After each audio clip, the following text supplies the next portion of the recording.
Fashion Fever from many collectors is one of the most important collections ever released in Barbie's 62 years of existence that also helped cement her as a fashion icon that she was once known for being. Following Fashion Avenue, Fashion Fever was basically the Barbie Fashionistas of the early 2000s and was replaced by the Fashionistas line by 2009. Unlike modern Barbie Fashionistas, the dolls from the Fashion Fever line are known for their high-quality fashions that are very reminiscent of what was on trend during that era, some of which were even designed by Hilary Duff in the peak of her career.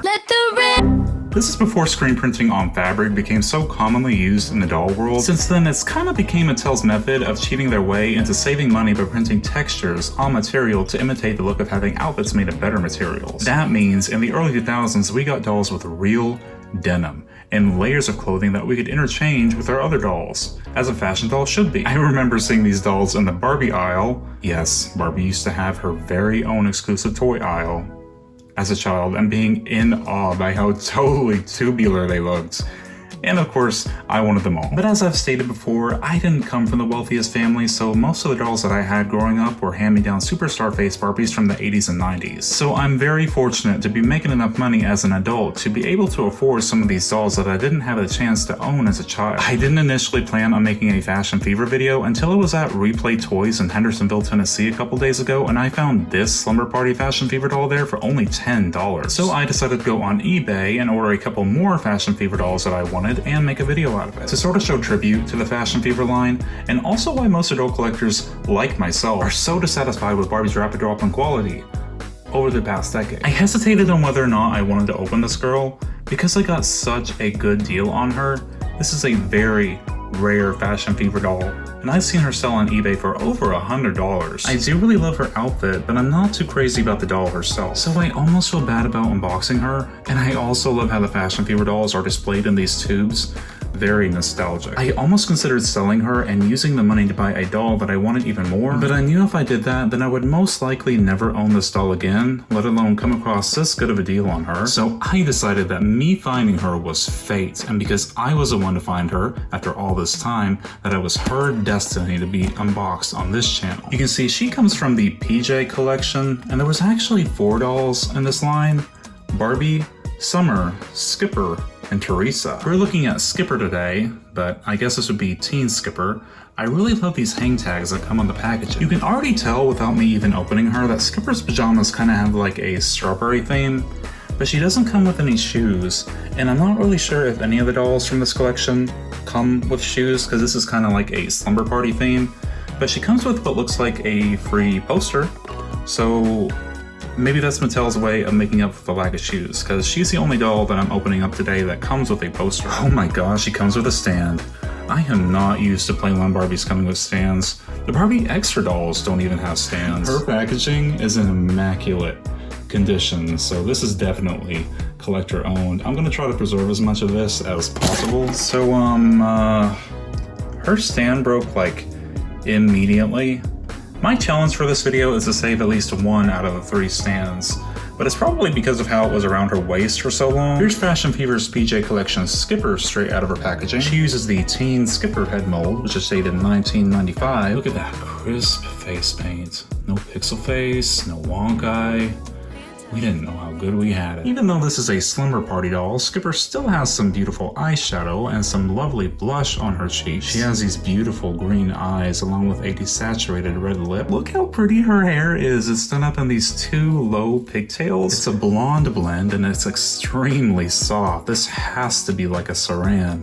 And it's got this awesome crimped texture. And she has these really cool bangs at the front. I know that fringe aren't really in right now, but I think they're cool. This is probably the most sultry Teen Skipper doll that I own. She usually doesn't wear this much makeup. Her top has this adorable pastel pink stripe pattern along with some strawberries on the front. There is a green bow around one shoulder, and the trim on the neck and sleeves are actually this soft sock-like material. Her shorts continue the strawberry theme, except this time in a more saturated pink, which is good because that adds some contrast to this more monochromatic outfit. It's got these cute miniature strawberries printed on it, along with some green ruffle trim. Both pieces are separate and Velcro in the back. And here is a look at the poster that she comes with. It's been rolled up for so long that it doesn't want to stay flat. This is an advertisement for the 2006 Modern Trends collection. Look at all these beautiful Barbies. And can. The back of it isn't as much of a poster as it is a catalog of all the other Fashion Fever products that were available at the time. I gotta get my hand on some of these Fashion Fever room pieces. I think this butterfly themed doll in front is probably my favorite out of this group.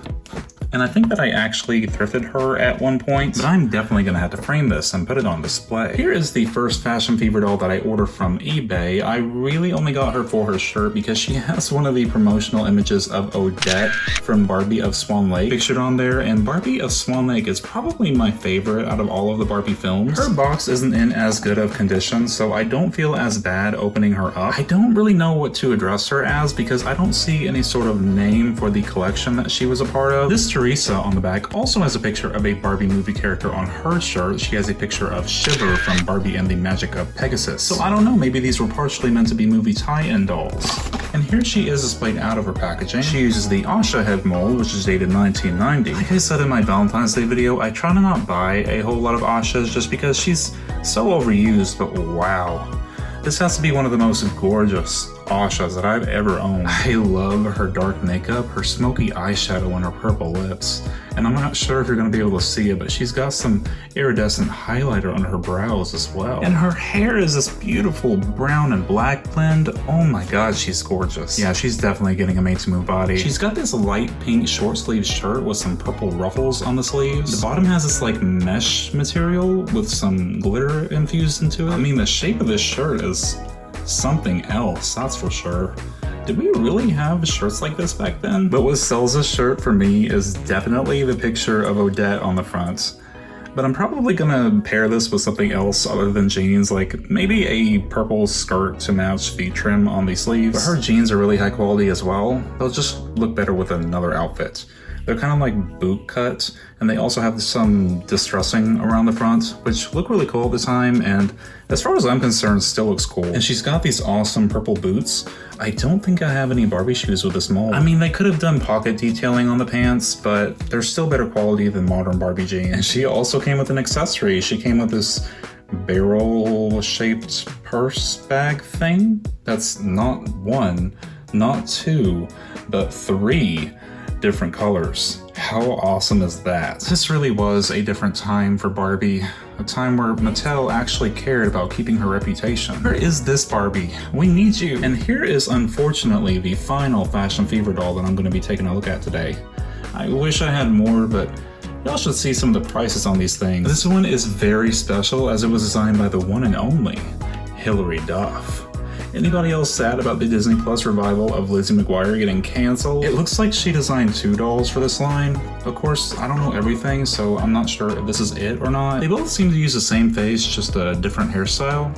I definitely prefer mine, but I like the other one as well. This is my last chance to save one of these stands. You know, some things just aren't meant to last forever. So here is one of the designed by Hilary Duff Fashion Fever Barbies displayed out of her packaging. I know I don't open a lot of regular white blonde Barbies on this channel, but something about this girl really caught my eye. She's got huge eyes. I don't know, I just kind of fell in love with how disproportionately huge her eyes are. And I really like the bluish gray color that they have to them. I almost want to have her re-rooted with that same bluish gray color. She uses the CEO/Generation Girl head sculpt, which is dated 1998. She's got fairly neutral makeup, like a natural lip color and some light blushing and also some pink eyeshadow. Her bangs are kind of choppy, so if I want to keep her hair like this, I'm probably going to have to clean them up a little bit. Her outfit is so early 2000s. She's got this long sleeve purple knitted shirt with some glitter on it. It's also got this long ribbon bow on the front. It's really pretty, and it velcros on the back. Her pants, in some ways they're better than the other ones, in other ways they're not. Hers do have the pocket details around the top, and they also have this chain belt around the top that was very popular at the time, and it just